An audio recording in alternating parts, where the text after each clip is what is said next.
Hey, what is going on, everybody? Welcome back to Everyday Technology. Nate here, back at you with another video, and I know I've been away for a little while, but I'm back with another banger, and today we're going to be taking a look at a drone. Now, over the past few years, consumer drones have really skyrocketed in popularity, with companies like DJI coming out with new products almost every 6 months. And those drones are normally between the prices of around $300 to almost $3,000 in some cases. But it begs the question, with consumer drones being pretty darn expensive, can you get a good budget consumer drone? Now, what I mean by budget is below $150. Now, I have a product here today from a company called Potensic, and it's $140 on Amazon. And we are going to be testing this drone, seeing how well it stacks up to the competition, what features it offers, and also my own personal experience. Now, first off, I have to say that this drone is pretty cheap feeling in a lot of areas. For one, the whole design is made out of a low quality plastic, and the drone itself is also extremely light because the battery isn't that large.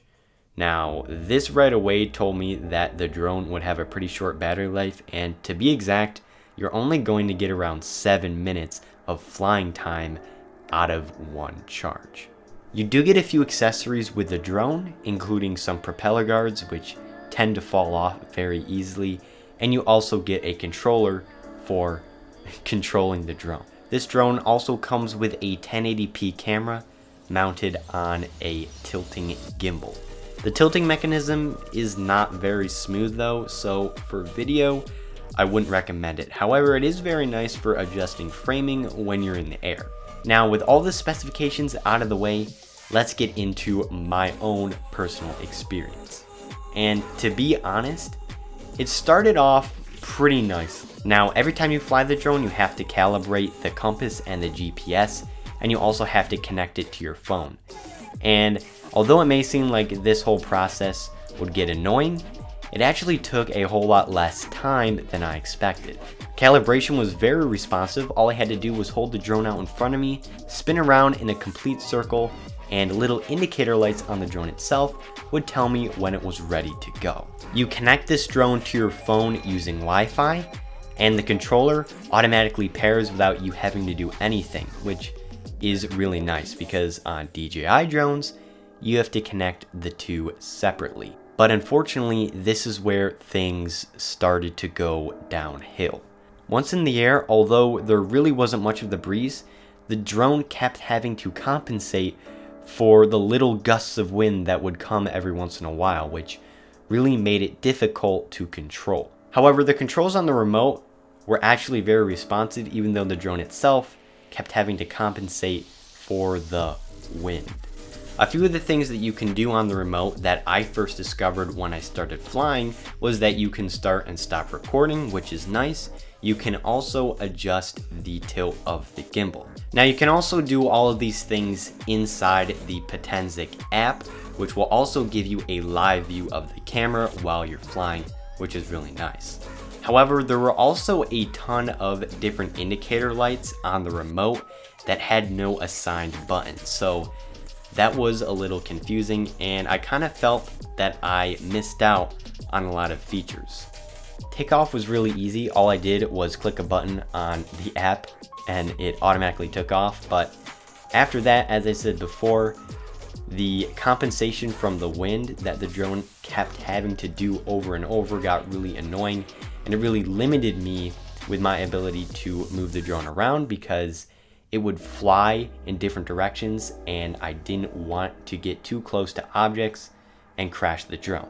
I was able to get pretty far away and pretty high in the air with this drone without the connection cutting out, but just keep in mind you will not get the mile range that most higher end drones have.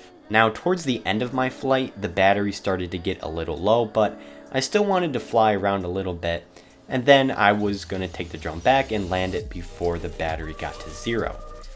But what I didn't factor in was that the Potensic T25 has a automatic return to home feature. What it doesn't have though is obstacle avoidance. So there was actually a tree between me and the drone decided to beeline into the tree, which resulted in a crash. The drone, however, was actually okay. So I guess that's a plus. If you accidentally crash this drone, it'll probably be okay if it's not too high up. So there were a lot of problems with this drone. The return to home feature was a nightmare. The camera quality, although it is 1080p, was not as great as it could be because there was really no stabilization that the drone offered. And the battery size of only 1000 milliamp hours was also pretty disappointing because that only gives you 7 minutes of flight time. Unfortunately, however, a lot of these problems are common with drones at this price point.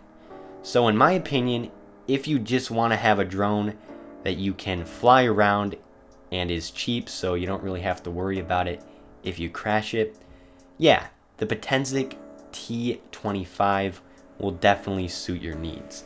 However, if you're looking to get into amateur aerial photography or videography and you want your footage to be at least salvageable, I would not pick up this drone and instead go for something a bit more expensive.